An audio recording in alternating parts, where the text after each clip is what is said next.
നമസ്കാരം. നമ്മുടെ വീടിൻ്റെ അകത്തു നിന്ന് അങ്ങോട്ടും ഇങ്ങോട്ടും നടന്ന് കാലിൻ്റെ മുട്ട് വേദനിക്കുന്ന ആരെങ്കിലും ഉണ്ടെങ്കിൽ, അല്ലെങ്കിൽ 2 മണിവരെ ഉച്ചയ്ക്ക് 2 മണിവരെ ജോലി ചെയ്തിട്ട് തീരെ നമുക്ക് ഒന്ന് ഇരിക്കാൻ പോലും സമയം കിട്ടാത്ത ആരെങ്കിലും ഉണ്ടെങ്കിൽ അങ്ങനെയുള്ളവർക്ക് വേണ്ടിയിട്ടാണ് ഈ ഒരു വീഡിയോ. മുന്നേ ഞാൻ വീഡിയോയിൽ പറഞ്ഞിരുന്നു, ഈ ഒരു ശീലം തുടങ്ങിയപ്പോൾ എനിക്ക് വന്ന മാറ്റം. ഒരുപാട് പേര് ഇതുപോലെ ചെയ്തിട്ട് ഒരുപാട് റിസൾട്ട് കിട്ടിയിട്ടുണ്ട്, ചേച്ചി നല്ല എഫക്റ്റീവായിട്ടുണ്ടെന്ന് പറഞ്ഞിട്ടുമുണ്ട്. അതിനായിട്ട് എൻ്റെ ഒരു ശീലത്തിൽ ഞാൻ വരുത്തിയൊരു മാറ്റം, രാവിലെ 5 മണിക്ക് എഴുന്നേൽക്കുക. രാത്രി 10 മണി എന്നൊരു സമയം ഉണ്ടെങ്കിൽ നേരെ ബെഡിലേക്ക് എത്താൻ ശ്രമിക്കുക. സുഖമായിട്ട് സുന്ദരമായിട്ട് ഒരു 7 മണിക്കൂർ ഉറങ്ങിയിട്ട് രാവിലെ 5 മണിക്ക്, പുലർച്ചെ 5 മണിക്ക് എഴുന്നേൽക്കുക. ഈ ഒരു ശീലം തുടങ്ങിയാൽ തന്നെ നമുക്ക് ഒരുപാട് പോസിറ്റിവിറ്റി നമ്മുടെ ജീവിതത്തിൽ കൊണ്ടുവരാൻ പറ്റും. അന്നത്തെ ദിവസം മുഴുവൻ ആ ഒരു എനർജി ഉണ്ടാവുകയും ചെയ്യും. എത്ര അലാറം വെച്ചിട്ടും നമുക്കിങ്ങനെ രാവിലത്തെ ഉറക്കിൻ്റെ സുഖം എല്ലാവർക്കും അറിയുന്നതല്ലേ. അലാറം ഓഫ് ചെയ്തിട്ട് പിന്നെയും കിടന്ന് ഉറങ്ങാൻ തോന്നുകയാണെങ്കിൽ ആ ഒരു ശീലം മാറ്റാൻ നമുക്ക് എന്താ ചെയ്യാൻ പറ്റുമെന്നറിയോ? അലാറത്തിൻ്റെ പൊസിഷൻ അല്ലെങ്കിൽ സ്ഥാനം ഒന്ന് നമ്മൾ മാറ്റുക. അതായത് ബെഡിൻ്റെ അടുത്ത് വെക്കാതെ ആ റൂമിൽ നടന്നു പോയിട്ട് ഓഫാക്കാൻ പറ്റുന്ന ഏതെങ്കിലും ഒരു ടേബിളിൽ വെക്കുക. അതോടൊപ്പം തന്നെ നമ്മൾ മനസ്സിൽ വിചാരിക്കുകയും ചെയ്യണം, ഇനി മുതൽ ഞാൻ നേരത്തെ എഴുന്നേൽക്കുന്നുള്ള ചിന്തയും ഉണ്ടാവണം, എങ്കിൽ മാത്രമേ നടക്കൂ കേട്ടോ.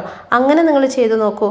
5 മണിക്ക് അലാറം അണിയുമ്പോൾ നമ്മൾ എഴുന്നേറ്റിട്ട് ഓഫ് ചെയ്തിട്ട് നേരെ നമുക്ക് നമ്മുടെ അടുക്കളയിലേക്കോ അല്ലെങ്കിൽ മെഡിറ്റേഷനോ യോഗയോ എന്തെങ്കിലും ഉണ്ടെങ്കിൽ നമുക്ക് ഫ്രഷ് ആയിട്ട് അതൊക്കെ ചെയ്യാൻ കഴിയും.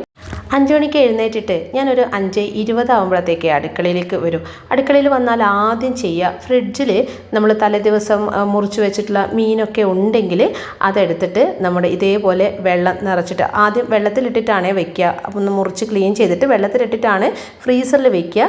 രാവിലെ എഴുന്നേറ്റിട്ട് അത് ഇങ്ങനെ ടാപ്പിൻ്റെ മുന്നിൽ ഒന്ന് കാണിച്ചതിന് ശേഷം കുറച്ചും കൂടെ വെള്ളം ഒഴിക്കുകയാണെങ്കിൽ അത് പെട്ടെന്ന് തന്നെ മെൽറ്റായി കിട്ടും.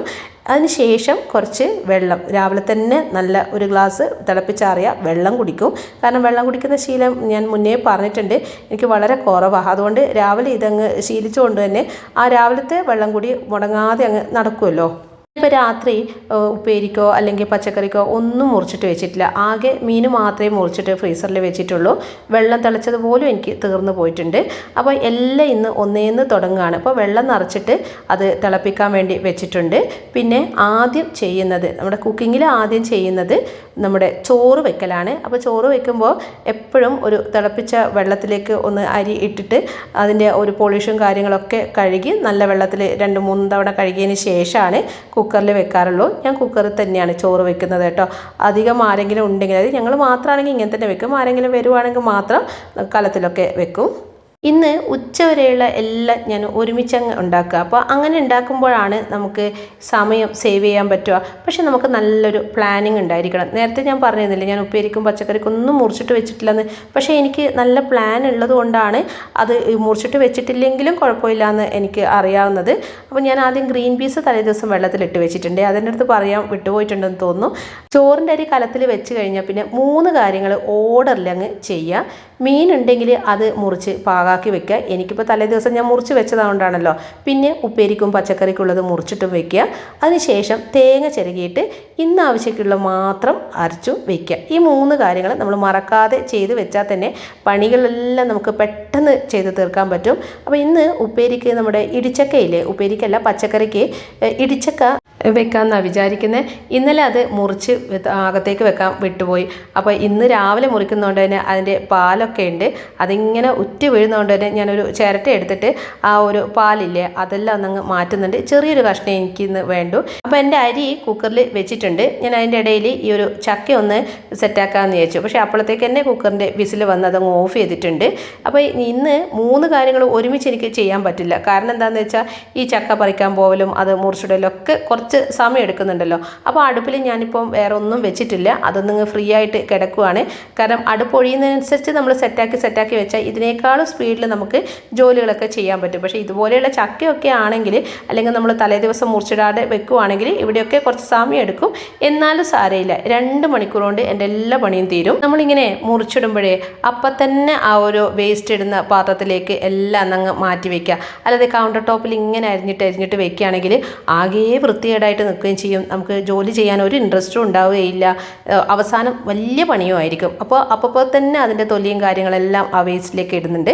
പിന്നെ ചക്കയല്ലേ ഒന്ന് ഒട്ടിപ്പിടിക്കുന്നത് കൊണ്ട് തന്നെ ഇത്തിരി വെളിച്ചെണ്ണ നമ്മുടെ കയ്യിലും അതുപോലെ തന്നെ ആ ഒരു കത്തിയിലൊക്കെ അങ്ങ് പുരട്ടിയിട്ടാണ് ബാക്കി മുറിച്ചിടുന്നുള്ളൂ. ഇത് ക്യൂബായിട്ടാണ്. എല്ലാവരും ഈ ഒരു കറി വയ്ക്കുന്നതായിരിക്കും. വറുത്തരച്ചിട്ടും വയ്ക്കാം, വറുത്തരക്കാതെയും ചെയ്യാം. ഞാനിപ്പം വറുത്തരക്കാതെ, അതായത് പച്ചത്തേങ്ങ അരച്ചിട്ടാണ് ഇത് ചെയ്യുന്നത്. നിങ്ങളെല്ലാം ഈ ഒരു ഇടിച്ചക്ക തൊലിയൊക്കെ കളയുന്നത് എങ്ങനെയാണ്? ഇങ്ങനെ തന്നെയാണോ, അല്ലെങ്കിൽ എല്ലാം കൂടെ ഒരുമിച്ച് തൊലി കളഞ്ഞതിന് ശേഷമാണോ കട്ട് ചെയ്യുക? ഒന്നത് എഴുതി അറിയിക്കണേ. ഈ ഒരു വീഡിയോ കാണുന്നത് ആരൊക്കെയാണെന്ന് എനിക്കറിയില്ല. അപ്പോൾ ചേട്ടന്മാരാണെങ്കിലും ചേച്ചിമാരോ അനിയത്തിമാരോ ആരാണെങ്കിലും നമ്മുടെ ആരോഗ്യം നമ്മളെപ്പോഴും ശ്രദ്ധിക്കുക. അതായത് എന്നും നമ്മൾ മറ്റുള്ളവർക്ക് വേണ്ടിയിട്ട് എല്ലാ കാര്യങ്ങളും ചെയ്യുന്നതോടൊപ്പം നമ്മളെയും കൂടെ നമുക്ക് വേണ്ടിയും ചെയ്യുക. ഇപ്പോൾ രാവിലെ എഴുന്നേറ്റിട്ട് ഇത്തിരി സമയം യോഗയോ മെഡിറ്റേഷനോ ഒന്നും ഇല്ലെങ്കിൽ ഒരു 10 മിനിറ്റ് നടത്തോ, നമ്മളത് ശീലമാക്കുക. ഇനിയിപ്പം നേരെ അടുക്കളയിൽ വന്നിട്ട് പണികളൊക്കെ തീർത്തിട്ടാണ് നമ്മൾ ചെയ്യുന്നതെങ്കിലും ഓക്കെ.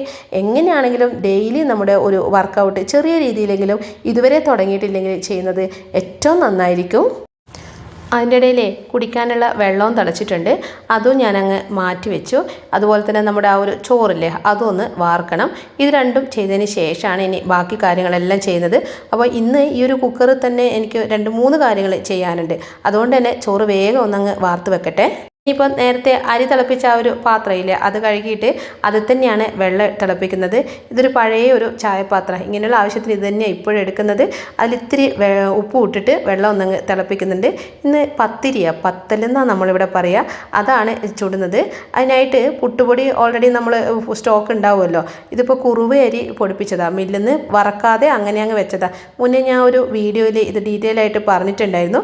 അപ്പോൾ തിളപ്പിച്ച വെള്ളം ഉപ്പിട്ടിട്ട് കുറച്ച് ആദ്യം ഒഴിച്ച് ശേഷമാണ് അരിപ്പൊടി ഇടുന്നത്. എന്നിട്ട് നമ്മൾ ഒന്നുമില്ല അത് തണിഞ്ഞിട്ട് കുഴക്കുക, അല്ലെങ്കിൽ ചൂടോടെ തന്നെ സ്പൂൺ കൊണ്ട് നമുക്കിങ്ങനെ ഇതേപോലെ ചെയ്തതിന് ശേഷം ഒന്ന് ആറിയതിന് ശേഷം കൈകൊണ്ട് ചെയ്യാം. അപ്പോൾ ആദ്യം തിളച്ച വെള്ളം ഒഴിച്ചതിന് ശേഷമാണ് ഇതുപോലെ നമ്മൾ ചെയ്യുന്നതെങ്കിൽ പെട്ടെന്ന് അതങ്ങ് മിക്സായി കിട്ടുന്നത് പോലെ തോന്നും. പക്ഷേ മുഴുവനായിട്ട് വെള്ളം ഒഴിക്കരുത്, കുറച്ച് മാത്രം ഒഴിക്കുക. പിന്നെ ആവശ്യത്തിന് നോക്കിയിട്ട് ഒഴിച്ചിട്ട് ഇതങ്ങ് കുഴച്ചെടുക്കാം. ഇങ്ങനെ ചെയ്യുകയാണെങ്കിൽ നമുക്കിപ്പം പുട്ടുപൊടിയാണെന്ന്, അതായത് നമ്മൾ പത്തലിന് ഗ്രൈൻഡറിലൊക്കെ അരക്കില്ലേ, അല്ലെങ്കിൽ അമ്മിയിലൊക്കെ പണ്ടൊക്കെ അരയ്ക്കുന്ന അതേപോലെ നമുക്കിത് കിട്ടും. ഈ ഒരു പത്തൽ ചുടാൻ നോൺ സ്റ്റിക്കിൻ്റെ തവേനേക്കാളും ഇതുപോലുള്ള ഇരുമ്പിൻ്റെ തവയില്ലേ അതായിരിക്കും ഏറ്റവും നല്ലത്. അതിൻ്റെ ഒരു ടേസ്റ്റ് വേറെ തന്നെയാണ്. അപ്പോൾ ഇതെപ്പോഴും ഉപയോഗിക്കുന്നത് കൊണ്ട് കല്ലിൽ ഇങ്ങനെ ഒട്ടിപ്പിടിക്കുന്ന പ്രശ്നമൊന്നുമില്ല. വെളിച്ചെണ്ണ ഒഴിച്ചിട്ട് ആവശ്യത്തിന് എണ്ണ ഒഴിച്ചതിന് ശേഷം ഇതിങ്ങനെ കൈകൊണ്ട് 2 കൈ കൊണ്ടും നന്നായിട്ട് ഉരുട്ടിയതിന് ശേഷം കല്ലിൽ വെച്ചിട്ടാണ് പ്രസ് ചെയ്യുന്നത്. ആ കല്ലിലെ എണ്ണ നന്നായിട്ട് ചൂടാവണം, കല്ലും ചൂടാവണം. എങ്കിൽ മാത്രമേ ഇത് പെട്ടെന്ന് തന്നെ നമുക്ക് എടുത്ത് മാറ്റാൻ പറ്റൂ. നമ്മുടെ ഈ ഒരു പത്തലില്ലേ, നിങ്ങളുടെ നാട്ടിലൊക്കെ ഇത് ചുടാറുണ്ടോ ബ്രേക്ക്ഫാസ്റ്റിന്? ഇതിവിടെ ഭയങ്കര ഡിമാൻഡുള്ള ഒരു കാര്യമാണ്. ഇതും ചിക്കൻ കറിയൊക്കെ നല്ല ടേസ്റ്റാണ്. നമ്മളിത് എണ്ണയിലൊക്കെ മുക്കി പൊരിച്ചിട്ട് നെയ്പ്പത്തിരിയൊക്കെ ഉണ്ടാക്കില്ലേ, ഇത് പക്ഷേ അങ്ങനെയല്ല, ഡീപ്പ് ഫ്രൈ ആവശ്യമില്ലല്ലോ. പിന്നെ അതുപോലെ ഈ ഒരു ദോശക്കല്ലില്ലേ, ഇതിലൊക്കെ മസാല ദോശ ചുടുമ്പോൾ വേറെ തന്നെ ഒരു ടേസ്റ്റാണ്. ഞാൻ അധികവും മസാല ദോശയൊക്കെ ഉണ്ടാകുമ്പോൾ ഈ ഒരു ദോശക്കല്ല് തന്നെയാണ് ഇരുമ്പിൻ്റെത് എടുക്കുന്നത്. നല്ല സോഫ്റ്റ് ആയിട്ടുള്ള പത്തല വേണ്ടെങ്കിൽ നമുക്ക് ആദ്യം തന്നെ അങ്ങ് മൂടി വെക്കാം. അപ്പോൾ അതിൻ്റെ ഒരു ആവിയൊക്കെ കടന്നിട്ട് നല്ല സോഫ്റ്റായിട്ട് കിട്ടും. എന്നാൽ കുറച്ച് മുകൾ ഭാഗം ഒരു ക്രിസ്പായിട്ട് കിട്ടണമെങ്കിൽ നമുക്ക് തുറന്നിട്ട് തന്നെ ഇത് മുരിച്ചെടുക്കാം. അതിൻ്റെ ഇടയിൽ നമ്മൾ നേരത്തെ വാർത്ത് വെച്ചിട്ടുള്ള ചോറില്ലേ അതൊക്കെ പാത്രത്തിലേക്ക് മാറ്റട്ടെ. ഞാൻ പറഞ്ഞില്ലേ ഈ ഒരു കുക്കർ ഇനിയും വേണമെന്ന്. നമ്മളിപ്പോൾ ഇതേപോലെ ഒരു കുക്കറിൽ തന്നെയാണ് 2-3 കാര്യങ്ങൾ ചെയ്യുന്നതെങ്കിൽ ചോറും ഈ കുക്കറിൽ തന്നെ വെക്കുന്നുണ്ടെങ്കിൽ ആദ്യം ചോറ് വെക്കുന്നതായിരിക്കും നല്ലത്. അല്ലെങ്കിൽ കറിയാണ് ആദ്യം വെച്ചിട്ട് പിന്നെ ചോറ് വെക്കുകയാണെങ്കിൽ ആ ഒരു കറിയുടെ മഞ്ഞയൊക്കെ നമ്മുടെ ചോറിലും വരും.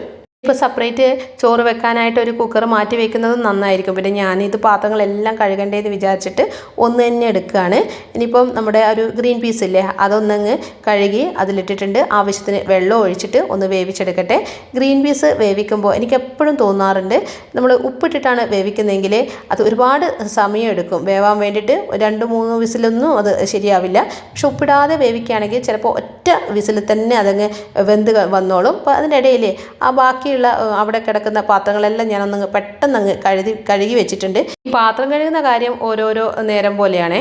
ചിലപ്പോൾ അവസാനം കഴുകാൻ വേണ്ടി മാറ്റി വയ്ക്കും, ചിലപ്പോൾ ഇതുപോലെ കാണുന്നത് കഴുകി വെക്കും. അത് ഓരോ സമയത്ത് മൂട് പോലെ ഇരിക്കും. ഇനിയിപ്പം കുറച്ച് ഉള്ളിയും കാര്യങ്ങളൊക്കെ ഒന്ന് നമുക്ക് സെറ്റാക്കാനുണ്ടല്ലോ. പിന്നെ മുറിച്ചിടാൻ പച്ചക്കറിക്ക് മാത്രമല്ലേ മുറിച്ചിട്ടുള്ളൂ, ബാക്കിയെല്ലാം നമുക്ക് ഇനി ചെയ്യാനുണ്ടല്ലോ. അതും കൂടെ ഒന്ന് പെട്ടെന്ന് ചെയ്തെടുക്കട്ടെ. അപ്പോൾ ഞാൻ നേരത്തെ പറഞ്ഞതുപോലെ ചോറ് വെച്ചതിന് ശേഷം എല്ലാം നമുക്ക് മുറിച്ചിടാൻ പറ്റിയിട്ടില്ലല്ലോ. ചക്ക മാത്രം മുറിച്ചിട്ടു. അതിൻ്റെ ഇടയിൽ ബാക്കിയുള്ള കുറച്ച് കാര്യങ്ങളൊക്കെ ചെയ്തതിന് ശേഷമാണ് ബാക്കി അരിഞ്ഞിടാൻ വേണ്ടിയിട്ട് വരുന്നത്. ഫ്രിഡ്ജ് ഓർഗനൈസ് ചെയ്യുന്ന വീഡിയോയിൽ ഒരു ബോക്സിനെ കുറിച്ചിട്ട് ഞാൻ പറഞ്ഞിരുന്നില്ലേ, അത് വന്നപ്പോൾ ഫ്രിഡ്ജ് നല്ല നീറ്റായെന്ന് മാത്രമല്ല, എനിക്കിപ്പം രാവിലെ എഴുന്നേറ്റിട്ട് പച്ചക്കറിയൊന്നും വെള്ളത്തിലിടേണ്ട ആവശ്യമില്ല. കാരണം എല്ലാം വെള്ളത്തിലിട്ടിട്ട് അതൊന്നങ്ങ് നന്നായിട്ട് ഉണക്കിയതിന് ശേഷമാണല്ലോ ഫ്രിഡ്ജിലേക്ക് വെക്കുന്നത്. അതുകൊണ്ട് രാവിലെ എഴുന്നേറ്റ് വരുമ്പോൾ ആ ഒരു പണി എനിക്ക് ചെയ്യേണ്ട ആവശ്യം വരുന്നില്ല. ഇതിപ്പം ടിഷ്യൂ പേപ്പർ അതിൻ്റെ മുകളിൽ വെക്കുന്നത് കൊണ്ട് തന്നെ ഞാനിപ്പോൾ കാണിച്ചു തരാം. അത് ഈർപ്പം കണ്ടോ, ഈർപ്പം എല്ലാം അതിൻ്റെ മുകളിൽ ഉണ്ടാവുകയും ചെയ്യും. പച്ചക്കറികൾ നമുക്കങ്ങനെ പെട്ടെന്നൊന്നും കേടാവുകയില്ല. ഇതൊക്കെ നന്നായിട്ട് ഉപ്പും മഞ്ഞളുള്ള വെള്ളത്തിലൊക്കെ ഇട്ട് കഴുകി വൃത്തിയാക്കിയതിന് ശേഷമാണ് വെച്ചത്. ഇനിയിപ്പോൾ ജസ്റ്റ് ഒന്ന് കഴുകിയിട്ട് നമ്മുടെ ആവശ്യത്തിന് ഉപയോഗിക്കാം. ജോലിക്ക് പോകുന്നവരൊക്കെ ആണെങ്കിലേ ഇഞ്ചിയും വെളുത്തുള്ളിയൊക്കെ നന്നാക്കിയതിന് ശേഷം അതൊക്കെ പേസ്റ്റാക്കി വെക്കുമ്പോൾ നമുക്ക് രാവിലെ പെട്ടെന്ന് പണിയൊക്കെ ചെയ്യാൻ പറ്റും. പക്ഷേ ഞാനെല്ലാം ഇതുപോലെ അന്നേരം അപ്പോൾ മാത്രമാണ് ക്ലീൻ ചെയ്ത് വെക്കാറുള്ളത്. അപ്പോൾ നമ്മുടെ ഫ്രിഡ്ജിൽ നിന്ന് ഈ തക്കാളിയും പച്ചമുളകും കറിവേപ്പിലയും അതുപോലെ ബീട്രൂട്ടും എല്ലാം ഒന്നങ്ങ് പുറത്ത് വെച്ചിട്ടുണ്ട്. അതുപോലെ തന്നെ ഇഞ്ചിയും വെളുത്തുള്ളിയും ചെറിയുള്ളിയും വലിയുള്ളിയും എല്ലാം തൊലിയും കളഞ്ഞ് വെച്ചിട്ടുണ്ട്. ഇനിയിപ്പം എല്ലാ കാര്യങ്ങളും നമുക്ക് പെട്ടെന്ന് ചെയ്ത് തീർക്കാൻ പറ്റും. അതിൻ്റെ ഇടയിൽ തേങ്ങ ചിരവിയിട്ട് അതും കൂടെ ഇന്ന് ആവശ്യമുള്ള കറിക്ക് ആവശ്യമുള്ളത് മാത്രം അരച്ചും വെച്ചിട്ടുണ്ട്. ഇനിയിപ്പോൾ നമുക്ക് വേഗം അടുപ്പിൻ്റെ അടുത്തേക്ക്, അതായത് നമ്മുടെ ഗ്യാസിൻ്റെ അടുത്തേക്ക് പോകാം. മുന്നേ ഒരു ചോപ്പർ ഉണ്ടായിരുന്നു, അത് പൊട്ടിപ്പോയതിന് ശേഷം പിന്നെ വാങ്ങിയിട്ടില്ല. അതുകൊണ്ട് എല്ലാം ഇങ്ങനെ തറച്ചിടേണ്ടി വരുന്നത്. ബീട്രൂട്ടൊക്കെ അരിയാൻ ചോപ്പറായിരിക്കും ഏറ്റവും നല്ലത്. അപ്പോൾ നമ്മുടെ അടുപ്പിൽ, അതായത് നമ്മുടെ ദോശക്കല്ലിൽ പത്തൽ വെച്ചിരുന്നല്ലോ, അപ്പം അത് ഒന്ന് കുറച്ചും കൂടെ എണ്ണ വേണം തോന്നിയിട്ട് ഒന്ന് എണ്ണ ഇട്ടിട്ട് അതൊന്നങ്ങ് തിരിച്ച് വെക്കുന്നുണ്ട്. ഞാനിപ്പം ആദ്യം മൂടി വെച്ചിട്ടില്ല, ഇതിപ്പം തിരിച്ചിട്ടതിന് ശേഷമാണ് മൂടി വെക്കുന്നത്. എണ്ണ നന്നായിട്ട് ഒഴിക്കുകയാണെങ്കിൽ നമുക്കിത് പെട്ടെന്നാവുകയും ചെയ്യും, നന്നായിട്ട് ഇത് ക്രിസ്പി ആയിട്ട് വരികയും ചെയ്യും. ഞാൻ പക്ഷേ അത്രക്കങ്ങ് ഒഴിക്കുന്നില്ല. നേരത്തെ പറഞ്ഞതുപോലെ ഒരു ഷാലോ ഫ്രൈ ആണല്ലോ. തേങ്ങ ഇന്ന് ഉച്ചവരെയുള്ളതിന് ഇത്രയേ വേണ്ടൂ. അപ്പോൾ അതിൽ ഇത്തിരി ഉപ്പേരിക്ക് വേണം, ബാക്കിയെല്ലാം ഒന്നങ്ങ് അരച്ച് വെക്കട്ടെ. അതിനുശേഷം ഈ ഒരു വേസ്റ്റും കാര്യങ്ങളെല്ലാം ഒന്നങ്ങ് മറിച്ച് ആ ഒരു ഭാഗം എല്ലാം ഒന്നങ്ങ് ക്ലീനാക്കി വെച്ചിട്ടുണ്ട്. അങ്ങനെയാകുമ്പോൾ നേരത്തെ പറഞ്ഞതുപോലെ ആ ഒരു ഭാഗം കാണാൻ തന്നെ നല്ലൊരു സമാധാനമാണ്. ഇനിയിപ്പം അരച്ചെടുക്കുന്നത് മിക്സിയിലാണ്, ഇന്നിപ്പം ഗ്രൈൻഡറൊന്നും എടുക്കുന്നില്ല. കാരണം മീൻ മുളകിടുന്നത് തേങ്ങ അരച്ച മീൻകറി ആണെങ്കിലല്ലേ നമുക്ക് നല്ല കൺവെൻഷി പോലെ അരയേണ്ട ആവശ്യമുള്ളൂ. എൻ്റെ ഇടയിൽ നമ്മുടെ പത്തലങ്ങ് സെറ്റായിട്ടുണ്ട്, അതങ്ങ് എടുത്ത് മാറ്റട്ടെ. ഇതുപോലുള്ള ഇരുമ്പിൻ്റെ ദോശക്കല്ലാണെങ്കിൽ പെട്ടെന്ന് തന്നെ നമ്മൾ കഴുകുന്നത് അത്ര നന്നായിരിക്കില്ല. ഞാനിപ്പോൾ അതങ്ങ് മാറ്റി വെക്കുന്നുണ്ട്. ഇനിയിപ്പോൾ നമുക്ക് നമ്മുടെ പത്തലിൻ്റെ കറി ആക്കണം. ഇതിന് ഞാൻ ഇരുമ്പിൻ്റെ ചീൻചട്ടി തന്നെയാണ് എടുക്കുന്നത്. ചെറിയൊരു ചീൻചട്ടി ആയതുകൊണ്ട് തന്നെ നല്ല സൗകര്യം ഇതെല്ലാം ചെയ്യാൻ വേണ്ടിയിട്ട്. ആവശ്യത്തിന് കടുക് പൊട്ടിച്ചതിന് ശേഷം അതിലേക്ക് നമ്മൾ നേരത്തെ അരിഞ്ഞിട്ട് വെച്ചിട്ടുള്ള ആ ഒരു വലിയുള്ളിയും പച്ചമുളകും ഇഞ്ചിയും വെളുത്തുള്ളിയും എല്ലാം നന്നായിട്ടങ്ങ് വഴറ്റുക. അതിൻ്റെ ഇടയിൽ ആ ഒരു കുക്കറിലെ ഗ്രീൻ പീസില്ലേ, അത് വെന്ത് വന്നിട്ടുണ്ട്. അത് ഞാനത് പാത്രത്തിലേക്ക് മാറ്റട്ടെ. കാരണം ഗ്രീൻ പീസ് ഒഴിച്ചാൽ മാത്രമല്ലേ എനിക്കവിടെ ചക്കക്കറി വെക്കാൻ പറ്റൂ. അപ്പോൾ ഇത് കഴുകുന്നൊന്നുമില്ല കുക്കർ, കാരണം എല്ലാം വെജ് കറി തന്നെയാണല്ലോ. ഇനിയിപ്പോൾ ഈ ഒരു കുക്കറിലേക്ക് പൊടികൾ നമ്മൾ വീട്ടിൽ സാധാരണ ഉള്ള മുളക് പൊടിയും മഞ്ഞൾപ്പൊടിയൊക്കെ ഇടുന്നത്. അതിൻ്റെ മുന്നേ ഇത്തിരി നമ്മുടെ ചെറിയ ഉള്ളിയില്ലേ, അതും പച്ചമുളകും ഇഞ്ചിയും ഇടുന്നുണ്ട്. അതിന് ശേഷമാണ് മല്ലിപ്പൊടി, ആവശ്യത്തിന് മല്ലിപ്പൊടിയും പിന്നെ മഞ്ഞൾപ്പൊടിയും പിന്നെ മുളക് പൊടിയും ഇത്തിരി കുരുമുളക് പൊടിയും കൂടെ ചേർക്കുന്നുണ്ട്. പിന്നെ ഉപ്പും ആവശ്യത്തിന് വെള്ളവും ചേർത്തിട്ട് ഒന്ന് വേവിക്കുക. ഒരു തക്കാളിയും കൂടെ ഇതിൽ അരിഞ്ഞിടുന്നുണ്ട്. അതിൻ്റെ ഇടയിൽ അടുത്ത അടുപ്പിലുള്ള ആ ഒരു ഉള്ളിയൊക്കെ ഞാൻ മറ്റേ കൈ കൊണ്ട് ഇടയ്ക്കിടയ്ക്ക് ഇളക്കുന്നുണ്ട്, അല്ലെങ്കിൽ അടിയിൽ കരിഞ്ഞു പോകും. ഇപ്പോൾ നമ്മൾ കണ്ണും മനസ്സും എല്ലാം ഒരേപോലെ നമ്മുടെ ഒരു കുക്കിങ്ങിൽ തന്നെ ശ്രദ്ധ ഉണ്ടാവണം. ചിലർ പാട്ടൊക്കെ കേട്ടിട്ട് പാചകമൊക്കെ ചെയ്യുന്നവരുണ്ടാവും, പക്ഷേ എനിക്കത് പറ്റില്ല കേട്ടോ. കാരണം ഫുഡ് ഉണ്ടാക്കുന്ന സമയത്ത് ഞാൻ ഇത് മാത്രം ശ്രദ്ധിക്കും. കാരണം എനിക്ക് കുറഞ്ഞ സമയം കൊണ്ട് എല്ലാ പണികളും ചെയ്ത് തീർക്കേണ്ടത് കൊണ്ട് തന്നെ ഞാനിങ്ങനെ ഒന്ന് കഴിഞ്ഞാൽ മറ്റൊന്ന് എന്നുള്ള രീതിയിൽ അത് മാത്രമായിരിക്കും എൻ്റെ മനസ്സിലുണ്ടാവുക. അപ്പോൾ ഈ സമയത്ത് ഞാൻ നേരത്തെ പറഞ്ഞതുപോലെ അതങ്ങ് ഇളക്കി വെക്കുന്നുണ്ട്. അതിൽ ആവശ്യത്തിന് ഉപ്പും ചേർക്കുന്നുണ്ട്. പിന്നെ നമ്മുടെ കോയല മീനാണ് കിട്ടിയത്, അതിനി മുളകിടണം, അതും കൂടെ ഒന്ന് ചെയ്യട്ടെ. അപ്പോൾ അതിൻ്റെ മുന്നേ ഇവിടെ നമ്മൾ ഉള്ളിയൊക്കെ വഴഞ്ഞ് വന്നിട്ടുണ്ട്. അതിലേക്ക് മുളക് പൊടിയും പിന്നെ മഞ്ഞൾപ്പൊടിയും ഉപ്പ് നേരത്തെ ഇട്ടതാണല്ലോ, അതെല്ലാം ഇട്ടിട്ടൊന്ന് വഴറ്റുന്നുണ്ട്. ഇതിലും ഞാൻ ഒത്തിരി കുരുമുളക് പൊടിയല്ല സോറി, നമ്മുടെ പെരിഞ്ചീരകയില്ലേ, പെരിഞ്ചീരകം ഒന്ന് ചതച്ചിട്ട് ഇടുന്നുണ്ട്. അത് നല്ല ടേസ്റ്റ് ആയിരിക്കും കേട്ടോ ഇതുപോലെയുള്ള ഗ്രീൻ പീസ് റോസ്റ്റ് ഉണ്ടാക്കുമ്പോൾ. ഇനിയിപ്പോൾ ഒന്നുമില്ല, നമ്മൾ വേവിച്ച് വെച്ചിട്ടുള്ള ആ ഒരു ഗ്രീൻ പീസില്ലേ, അത് ആ ഒരു വെള്ളത്തോടെ ഇതിനങ്ങ് ചേർക്കുന്നുണ്ട്. ഇനിയിപ്പോൾ ഇതൊന്നങ്ങ് നന്നായിട്ട് വറ്റി വരണം. അതിനിടയിൽ നമ്മൾ തേങ്ങ അരച്ച് വെച്ചിട്ടല്ലോ, ആ അരച്ച തേങ്ങ കുറച്ച് ഇതിലും കൂടെ ചേർക്കണം. എല്ലാത്തിലും കുറച്ച് ചേർക്കണം. നമ്മുടെ മീൻ മുളകിടാൻ വേണ്ടിയിട്ട് പിഴിപുളിയില്ലേ, അതൊന്നങ്ങ് വെള്ളത്തിൽ കുതിർത്ത് വെക്കണം. പക്ഷേ ഞാൻ ഇപ്പം കുതിർക്കുന്നതുകൊണ്ട് കുറച്ച് സമയം എടുക്കില്ല. അതുകൊണ്ട് നേരത്തെ തിളപ്പിച്ച് വെച്ചിട്ടുള്ള ആ ഒരു വെള്ളയില്ലേ, അതാ ഒഴിക്കുന്നത്. കൂടുതലൊന്നും എടുക്കുന്നില്ല, ഇത്തിരി മാത്രമേ എടുക്കുന്നുള്ളൂ. ബാക്കി തക്കാളി ഉണ്ടല്ലോ, പുളിയൊക്കെ നമ്മുടെ ആവശ്യത്തിന് നമുക്ക് ചെയ്യാമല്ലോ. അപ്പോൾ ആദ്യം തക്കാളി ഇട്ടതിന് ശേഷം അതിലേക്ക് ചെറിയുള്ളിയില്ലേ അത് ചതച്ചതും ഇത്തിരി വെളുത്തുള്ളി 2-3 അല്ലി വെളുത്തുള്ളി ചതച്ചതും ഒരു ചെറിയ ഒരു 1/4 ഇഞ്ച് കനത്തിലുള്ള ഇഞ്ചി ചതച്ചതും പിന്നെ നമ്മുടെ ഒരു പച്ചമുളക് നെടുകെ കീറിയതും കുത്തിരി കറിവേപ്പിലയും എല്ലാം ഒന്നങ്ങ് ചേർത്ത് ആവശ്യത്തിന് ഉപ്പും ചേർത്ത് ഇനി പൊടികൾ ചേർക്കണം. പൊടികളായിട്ട് ഇവിടെ മഞ്ഞൾപ്പൊടിയും എല്ലാവരും വീട്ടിൽ ചെയ്യുന്നത് തന്നെ മഞ്ഞൾപ്പൊടിയും മുളക് പൊടിയും ചേർക്കുന്നത്. അതിന് ശേഷം നമ്മൾ കുതിർത്ത് വെച്ചിട്ടുള്ള പുളിയില്ലേ അതും ഒഴിച്ചിട്ട് നന്നായിട്ട് ഇതൊന്നങ്ങ് പെരക്കി വെക്കണം. അതിൻ്റെ കൂടെ നമ്മൾ നേരത്തെ വെച്ചിട്ടുള്ള അരച്ച് വെച്ചിട്ടുള്ള ആ ഒരു തേങ്ങയില്ലേ അതിൽ നിന്ന് ഇത്തിരി എടുത്തിട്ട് ഒന്നങ്ങ് പിഴിഞ്ഞിട്ട് കുറച്ച് തേങ്ങയുടെ അംശങ്ങൾ ചണ്ടിയൊക്കെ അതിലുണ്ട്, ബാക്കി അങ്ങ് പിഴിഞ്ഞിട്ട് മിക്സിയിൽ തന്നെ ജാറിൽ തന്നെ ഇട്ടിട്ടുണ്ട്. കാരണം നമ്മുടെ ആ ഒരു മുളകിടുമ്പോൾ ഇത്തിരി അരച്ച തേങ്ങ ചേർക്കുമ്പോൾ നല്ലൊരു കൊഴുപ്പ് കിട്ടുകയും ചെയ്യും, കുറച്ചും കൂടെ ടേസ്റ്റ് കൂടുതലായിട്ടും തോന്നാറുണ്ട്. അതുകൊണ്ട് ഞാൻ ഇങ്ങനെയാണ് ചെയ്യാറുള്ളത്.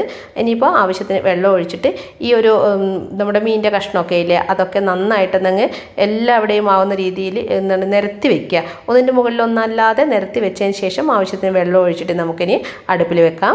നമ്മളിവിടെ കാശ്മീരി മുളക് തന്നെയാണ് ഉപയോഗിക്കുന്നത്. അവിടെ നല്ല കളർ ഉണ്ടാവും, പക്ഷേ എരിവ് കുറവായിരിക്കും. അതുകൊണ്ട് മുളകിടുമ്പോഴും അത്ര എരിവൊന്നും ഫീൽ ചെയ്യാറില്ല. ഗ്രീൻ പീസ് മസാലയിലും ഇത്തിരി 1 ടീസ്പൂണേ ചേർക്കുന്നുള്ളൂ നമ്മുടെ ആ ഒരു അരച്ച തേങ്ങ. അതിലും നല്ല കൊഴുപ്പ് കിട്ടുമല്ലോ. പച്ചക്കറിക്ക് ഇത്തിരി കൂടെ ഉപ്പ് വേണം തോന്നിട്ട് അതും കൂടെ അങ്ങ് ചേർക്കുന്നുണ്ട്. അതിനുശേഷം നമ്മൾ അരച്ച ബാക്കിയുള്ള തേങ്ങയില്ലേ അതും അതിൽ മിക്സ് ചെയ്തിട്ട് നമുക്കിനി ഒന്ന് ചൂടായി കഴിഞ്ഞ് അങ്ങ് ഓഫ് ചെയ്തെടുക്കാം. ഇനി ഇതിനൊരു താളിപ്പ് വേണം. ചെറിയ രീതിയിലുള്ളൊരു വറവിടൽ മാത്രം, ഒരുപാട് എണ്ണയൊന്നും ചേർക്കുന്നില്ല. അതിൻ്റെ ഇടയിൽ നമ്മുടെ ഗ്രീൻ പീസ് മസാല അവിടെ റെഡി ആയിട്ടുണ്ട്. അത് പെട്ടെന്ന് തന്നെ അങ്ങ് പാത്രത്തിലേക്ക് ഒഴിക്കട്ടെ. ഇനിയിപ്പം ഈ ഒരു ചീനിച്ചട്ടി കഴുകിയിട്ട് ഇത് തന്നെയാണ് വറവിടുന്നത്. അപ്പോൾ ചീനിച്ചട്ടി ഇരുമ്പാകുമ്പോൾ നമ്മൾ അങ്ങോട്ടും ഇങ്ങോട്ടും എടുക്കുമ്പോൾ നല്ല വെയിറ്റ് അല്ലേ, ശ്രദ്ധിക്കണമല്ലോ. അതുകൊണ്ട് ചീനിച്ചട്ടിയിലാണ് ഞാൻ വറവിടുന്നതെങ്കിൽ ഇതുപോലെയുള്ള ആ ഒരു കൊടിൽ കൊണ്ട് അങ്ങനെ എടുക്കുന്നത് വളരെ കുറവാണ്. ഇതേപോലെ ആ ഒരു വറവിട്ടതിന് ശേഷം, അതായത് ഞാനിപ്പോൾ ആ ഒരു മുളക് കറിയില്ലേ ആ മുളകിട്ടതിൽ ഉലുവയാണ് പൊട്ടിച്ചത്. ഉലുവ പൊട്ടിച്ചിട്ട് സ്പൂൺ കൊണ്ട് എടുത്തിട്ട് അതിലേക്ക് ഇടുകയാണ്. ഇനിയിപ്പോൾ വീണ്ടും വെളിച്ചെണ്ണ ഒഴിച്ചിട്ട് കടുകും പിന്നെ വറ്റൽമുളകും പൊട്ടിച്ചിട്ട് അത് സ്പൂൺ കൊണ്ട് എടുത്തിട്ട് ഈ ഒരു കറിയിലേക്ക് എടുക്കുകയാണ്. അതിന് ശേഷം വീണ്ടും നമ്മുടെ ആ ഒരു ഉപ്പേരിയില്ലേ അതാക്കാൻ വേണ്ടിയിട്ട് വെളിച്ചെണ്ണ ഒഴിച്ചിട്ട് കടുക് പൊട്ടിക്കുന്നുണ്ട്. ബാക്കി ഇത്തിരി ചെറിയ തേങ്ങ ഞാൻ മാറ്റി വെച്ചിട്ടുണ്ടായിരുന്നു. അതിൽ വലിയുള്ളിയും പച്ചമുളകും കറിവേപ്പിലയും നമ്മുടെ ഉപ്പേരിക്ക് അരിഞ്ഞു വെച്ചിട്ടുള്ള ബീട്രൂട്ടില്ലേ അതും മഞ്ഞൾപ്പൊടിയും ഉപ്പും എല്ലാം ചേർത്തിട്ട് നന്നായിട്ട് കുഴച്ചെടുത്തതിന് ശേഷം ആ ഒരു വറവിലേക്ക് ഇടുക. ഇനിയിപ്പം ആ സമയത്ത് നമ്മൾ മഞ്ഞൾപ്പൊടി ചേർക്കുന്നില്ലെങ്കിൽ ഉപ്പും മഞ്ഞളും പിന്നെ ഇട്ടാലും മതി. ഇങ്ങനെ കുഴച്ചെടുത്തിട്ട് നിങ്ങൾ ഉപ്പേരി വെച്ചിട്ടുണ്ടോ? നല്ല ടേസ്റ്റ് ആയിരിക്കും കേട്ടോ, പ്രത്യേകിച്ച് നമ്മുടെ ഒരു ബീട്രൂട്ട് ഉപ്പേരി. ബീട്രൂട്ടിൽ ഇത്തിരി വെള്ളവും കൂടെ ഒഴിച്ചിട്ടുണ്ട്. അതിനുശേഷം നമ്മുടെ ആ ഒരു ചക്കക്കറിയില്ലേ അതും പാത്രത്തിലേക്ക് ഒന്നങ്ങ് മാറ്റട്ടെ. അങ്ങനെ നമ്മുടെ കുക്കിംഗ് എല്ലാം കഴിഞ്ഞിട്ടുണ്ട്. ഇനിയിപ്പോൾ വെറുതെ അവിടെ നിൽക്കണ്ടല്ലോ, ആ സമയത്ത് ഈ ഭാഗമെല്ലാം ഒന്നങ്ങ് ക്ലീൻ ചെയ്യാമെന്ന് വിചാരിച്ചു. നമ്മുടെ പാത്രങ്ങളൊക്കെ ഇല്ലേ, അതായത് പൊടികളൊക്കെ ഇട്ട് വെച്ചിട്ടുള്ള ഡബ്ബകളൊക്കെ അതൊക്കെ ആ ഒരു തുണി കൊണ്ട് തന്നെ അങ്ങ് തുടച്ചിട്ട് അപ്പം തന്നെ അങ്ങ് ഷെൽഫിലേക്ക് വെക്കുന്നുണ്ട്. എപ്പോഴും നമ്മൾ ശ്രദ്ധിക്കുക, അതായത് മഞ്ഞൾപ്പൊടിയും മുളക് പൊടിയും ഇടുന്ന പാത്രങ്ങൾ ജോലി കഴിഞ്ഞാൽ അപ്പം തന്നെ തുടച്ചിട്ട് വെക്കുക. അല്ലാതെ നനഞ്ഞ കൈ കൊണ്ടൊക്കെ നമ്മൾ എടുക്കുന്നതല്ലേ, അപ്പോൾ ഇങ്ങനെ ഒരു പൊടികളൊക്കെ പറ്റിപ്പിടിച്ചിട്ട് ആകെ വൃത്തികേടാകും. നമ്മളിപ്പോൾ ഗ്യാസ് ഒഴികെ ബാക്കി എല്ലാ ഭാഗവും ഒന്നങ്ങ് കൗണ്ടർ ടോപ്പ് ക്ലീൻ ചെയ്യുക. ഗ്യാസ് ഒരിക്കലും ചൂടോടെ നമ്മൾ തുടക്കാൻ പാടില്ല, അത് പെട്ടെന്ന് പൊട്ടിപ്പോകാൻ ചാൻസ് ഉണ്ട്. അപ്പോൾ ഞാൻ അവിടെ നമ്മുടെ കറികൾ ഓഫ് ചെയ്തിട്ടില്ല, അതിൻ്റെ ഇടയിൽ കൗണ്ടർ ടോപ്പൊക്കെ ക്ലീൻ ചെയ്തു. ബാക്കിയുള്ള ഇത്തിരി പാത്രങ്ങളൊക്കെ ഇല്ലേ അതൊക്കെ കഴുകിയും വെച്ചു. ഞാൻ എപ്പോഴും പറയാറില്ലേ, നമ്മൾ നിർത്താതെ പണി ചെയ്യുവാണെങ്കിൽ നമുക്ക് 2 മണിക്കൂർ കൊണ്ട് നമ്മുടെ കുക്കിംഗ് മുഴുവനായിട്ട് കഴിയും. ഇത് പിന്നെയുള്ള അരമണിക്കൂർ ക്ലീനിങ്ങിനാണ്, അതായത് കൗണ്ടർ ടോപ്പ് ക്ലീൻ ചെയ്യാനും പിന്നെ പാത്രങ്ങൾ കഴുകാനും. അതിൽ നമ്മളിപ്പം ടൈം അങ്ങോട്ടും ഇങ്ങോട്ടും മാറിയാലോ, അതായത് ചെയ്യുന്ന ജോലി അങ്ങോട്ടും ഇങ്ങോട്ടും മാറിയാലും കുഴപ്പമില്ല. നമ്മുടെ ഫുഡ് ഉണ്ടാക്കുന്നതിൻ്റെ ഇടയിൽ കുറച്ച് പാത്രങ്ങൾ കഴുകിയാലും എങ്ങനെയാണെങ്കിലും 2.5 മണിക്കൂർ കൊണ്ട് നമുക്ക് അടുക്കളയിൽ നിന്ന് ഇറങ്ങാൻ പറ്റും. ഇന്നിപ്പം ഞാൻ ഈ ഒരു സമയത്തിനിടയിൽ ഉണ്ടാക്കിയത് പത്തലും അതിൻ്റെ കറിയും പിന്നെ ചോറും. അതിന് വേണ്ടിയിട്ട് നമ്മുടെ 2 കറികൾ ഉണ്ടാക്കിയിട്ടില്ലേ, പച്ചക്കറിയും മീൻ മുളകിട്ടതും ഉപ്പേരിയും. ഇതെല്ലാം ഈ ഒരു സമയത്ത് തന്നെയാണ് ചെയ്ത് തീർത്തത്. ഇപ്പോൾ കറക്റ്റ് 8 മണിയാണ്. അതിനിടയിൽ നമ്മൾ ബ്രേക്ക്ഫാസ്റ്റും കൂടെ കഴിച്ചിട്ടുണ്ട്. അപ്പോഴത്തേക്ക് ഈ ഒരു ഹോബൊക്കെ ചൂടൊക്കെ തണിഞ്ഞ് അതും കൂടെ അങ്ങ് ക്ലീൻ ചെയ്തിട്ടുണ്ട്. ഇതാണ് ഞാൻ പറയുന്നത്, അതായത് നമ്മൾ തുടങ്ങിക്കഴിഞ്ഞാൽ നിർത്താതെ ചെയ്യുവാണെങ്കിൽ 2 മണിക്കൂർ കൊണ്ട് കുക്കിങ്ങും അരമണിക്കൂർ കൊണ്ട് ഈ ഒരു ക്ലീനിങ്ങും നമുക്ക് കഴിയും. പിന്നെ നമ്മൾ ഫോൺ നോക്കി ഇരിക്കാൻ പാടില്ലേ, കാരണം ഇനിയും നമുക്ക് കുറച്ച് ജോലിയും കൂടെ ഇല്ലേ.